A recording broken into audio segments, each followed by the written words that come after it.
August 6, 1945. Hiroshima, 350,000 souls. Last normal dawn. Families ate breakfast, children dressed for school. Ordinary Monday. Streetcars ran on schedule, workers rode to factories. The T-shaped Aioi Bridge, Bombardier's aiming point, pedestrians crossed it unknowing. Tinian Island, 2:45 a.m. The Enola Gay taxied for takeoff. Colonel Paul Tibbets, 30 years old, named the plane after his mother. Little boy, uranium-235 gun-type device, 9,000 pounds. 6 hours over the Pacific, 3B-29. 7:31 a.m. All clear siren. Captain Parsons armed the bomb in flight, too dangerous to arm before takeoff. 8:09 a.m. Bombardier confirmed visual, Hiroshima clear below, 6 minutes remaining. 8:14 a.m. 1 minute remaining. 8:15 a.m. Bomb doors open. The flash, brighter than the sun, surface temperature 6,000 degrees, instant. Thermal radiation, skin burned at 2 kilometers, clothing ignited. The fireball expanded to 300 meters. Everything beneath it ceased to exist. Blast wave, 1,000 kilometers per hour, every building within 1 mile. The mushroom cloud rose to 60,000 feet, visible 200 miles away. Tailgunner Robert Caron stared back. Ground Zero, Shima Hospital, directly below the detonation point. Some left only shadows, burned into stone, the person gone, the shadow permanent. The students at the fire breaks, 8,000, in the open, almost none. They called it the Ghost Parade, hundreds walking silently, same direction. Mothers searched the rubble calling children's names, most found only silence. The burned crawled to the rivers, thousands. Mizu, Mizu. Water, water. The only word the dying spoke, everywhere. Streetcar passengers died in their seats, still sitting. Individual fires merged, wind accelerated inward. The firestorm, winds 70 kilometers per hour. Survivors who escaped the blast were trapped by fire. Escape routes burned shut. Survivors crowded the bridges, some collapsed. People fell into rivers filled with dead. Black rain fell, radioactive ash and soot. Survivors drank it desperately. It poisoned them. One surviving doctor, hundreds of patients, no supplies, no medicine, impossible choice. No bandages, no morphine. They used cooking oil on burns, mercurochrome. Red Cross Hospital, 10,000 patients arrived. All communications with Hiroshima severed. Tokyo received only silence, complete blackout. Japanese reconnaissance planes sent to investigate. The pilot saw the cloud. City has disappeared. Tens of thousands fled on foot. Roads packed with the injured, walking toward hills. A soldier entered from outside. He could not recognize the city. Cremation fires began that evening. Bodies too numerous to bury. Orphaned children sat in the rubble, alone, waiting for parents who would never come. Survivors slept beside the dead. No way to tell them apart in the darkness.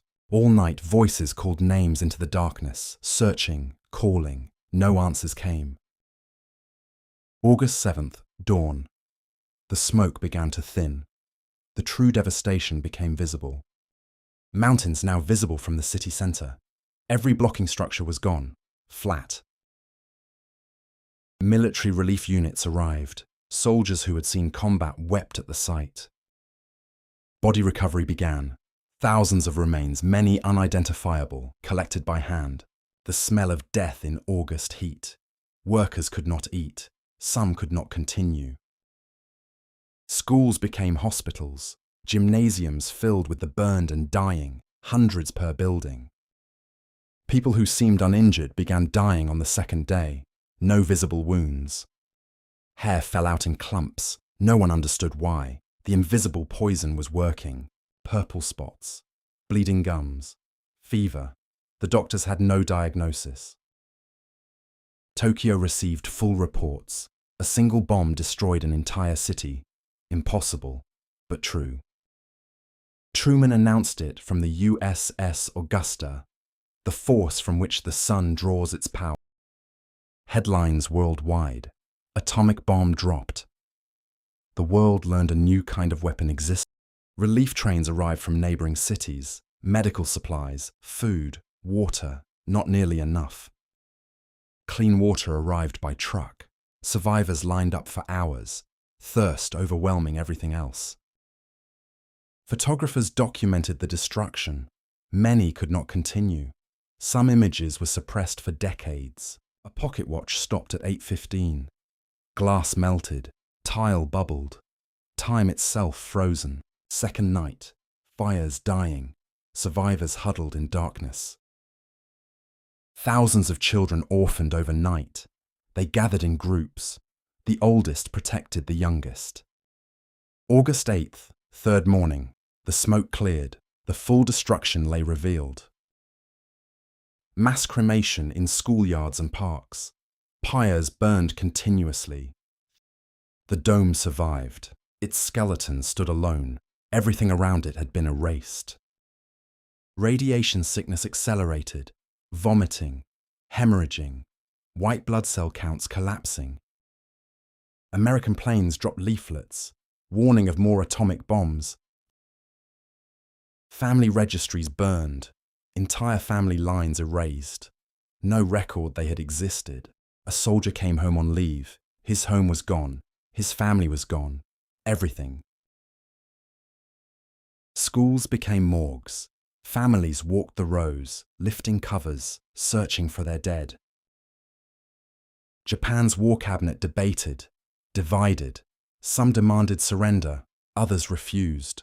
Nagasaki was next. Third night, survivors built shelters from wreckage. Cremation fires burned. Doctors came from outside cities. They entered the ruins and began working. Not enough. August heat accelerated infection and decomposition. Wounds festered. Radio finally acknowledged Hiroshima, a new type of bomb. By August 9th, the ground itself was scorched. Rivers were the only recognizable. August 9th, 11:02 a.m., Nagasaki, Fat Man. Hiroshima survivors heard about Nagasaki, a second city destroyed. Scientists arrived with instruments. They measured radiation. They confirmed it was atomic. Bodies pulled from the rivers, hundreds. The water that offered no salvation being cleared. They found the school children at the fire breaks, rows of small bodies. Radiation deaths peaked. People who seemed healthy died within hours. The emperor deliberated. 2 cities destroyed. The Soviets declared war. Some nurses worked 72 hours without stopping, their own wounds untreated, still moving. Personal effects laid out for identification, a ring, a watch. 72 hours, the city was ash, 80,000 dead. Keloid scars formed, the burns healed into permanent disfigurement. Missing persons boards appeared, thousands of handwritten pleas, names, descriptions. First foreign witnesses entered Hiroshima. No previous experience prepared them for this. Survivors began giving testimony. The words came haltingly, some details too terrible to speak. Pregnant survivors feared for their unborn. Military assessment concluded, no defense against this weapon exists. Families received boxes of ash, all that remained. Even in the first week, survivors began clearing rubble. They became the hibakusha, bomb-affected people. The dome was preserved. Hiroshima rebuilt around it. Sadako Sasaki folded cranes in her hospital bed. The Peace Memorial Park, built at the hypercenter. The flame burns until all nuclear weapons are destroyed. Today, 9 nations hold 12,000 nuclear warheads,